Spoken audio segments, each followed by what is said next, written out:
r/AskReddit by Reddit. What was your I don't get paid enough for this moment at work?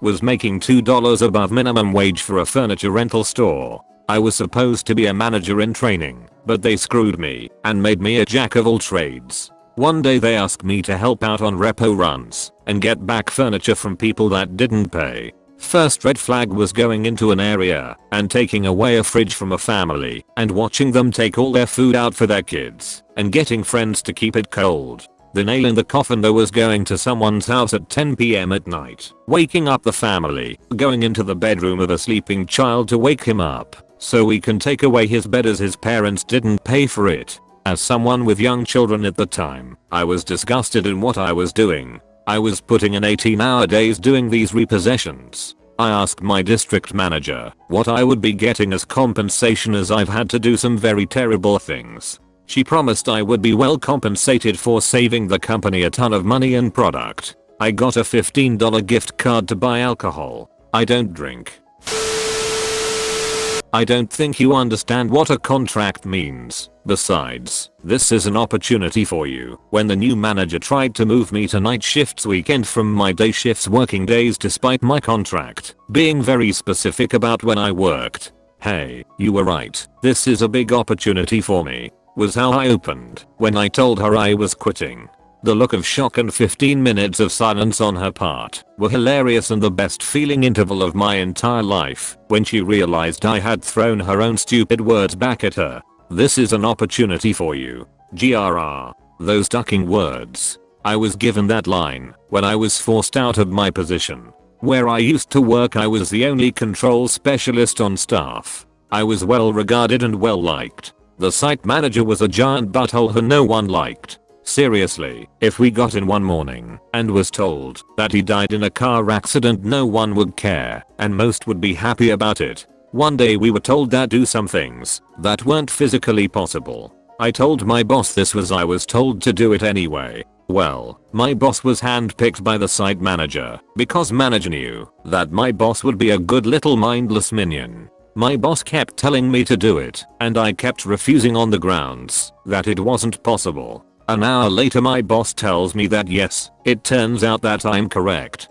But I'm still going to be disciplined because he didn't like that I was disobeying orders. The next day I'm being ordered into the site manager's office and being asked what my problem is. My problem was being given impossible orders. He didn't like that. I instantly went from good employee to troublemaker and on the site manager's crap list. And I was placed on a performance plan which meant that I was being watched heavily. We got our annual raises and performance review. Normally our raises were a sad 2.5% or so. Mine this time was 0.9%. I'm convinced that it wasn't a 1% as a duck you message. Shortly after my boss tells me that at the end of the day on this Friday he had an exciting opportunity for me. I get to the meeting and it's my boss, the site manager, and me. I'm being told that I'm being moved from control specialist to operator. I didn't come here to be an operator. That's a big step down. I'm also told that the site manager spent 3 months going over this with HR so everything is by the company books.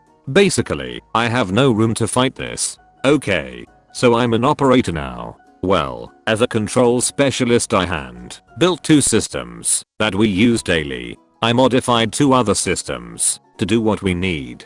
And despite my best efforts no one else wanted to learn any of these systems. I was the only one who knew how they worked. As an operator I tanked my productivity down to the lowest that I could without being fired and immediately started looking for a new job. After I left I found out that 3 other people in my department left soon after. People don't quit crappy jobs. They quit crappy bosses.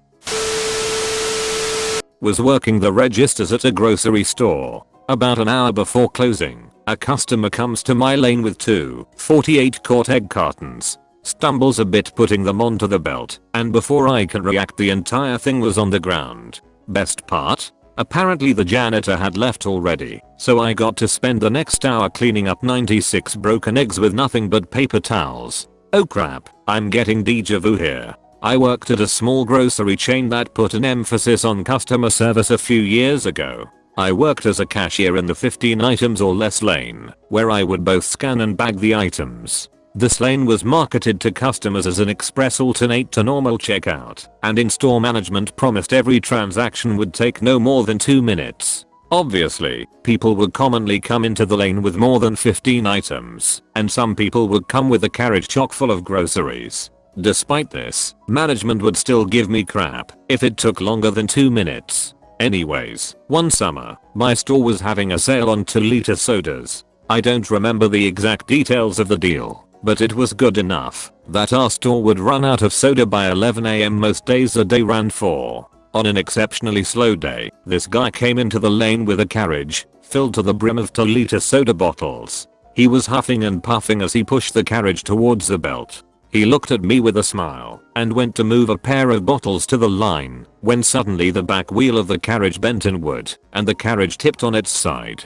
By some stroke of crappy luck, every single bottle cracked and soda flooded across the tile floor from the express lane all the way to the front doors. It looked like that scene with the blood from The Shining. Like you, the janitor had left for the day and the supply closet in the back room was locked. All I had at my disposal were a few roll of paper towels and some spray clean. Better yet, we were short-staffed for the day, so I constantly had to run back and forth from cleaning the ginormous mess to helping customers check out. The store manager, rather than covering for me in one way or the other, hollered at me when I spent too long doing any one thing. "There's a line forming. Get back to the register.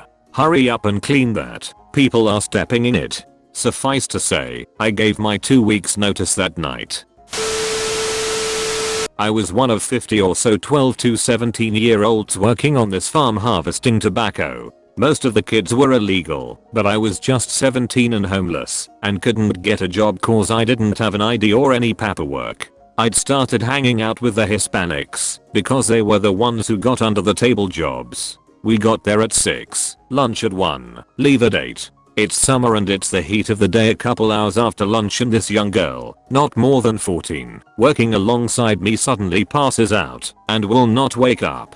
I called for help and one of the guys watching over us walked over all slow and unconcerned. "Can you wake her up?"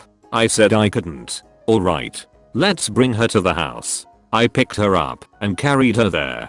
He had me set her down by a tree in the shade and then disappeared into the house. I didn't know what to do and I'm panicking, so I pour water on her forehead and take off her long sleeves. You have to cover every part of your skin when working with that much tobacco or else you'll get sick. A few minutes pass. She's breathing rapidly and shallowly and I'm still freaking out. So I yell to this other guy who's supervising us and he just says, "Did someone call an ambulance?" I said no. Crap.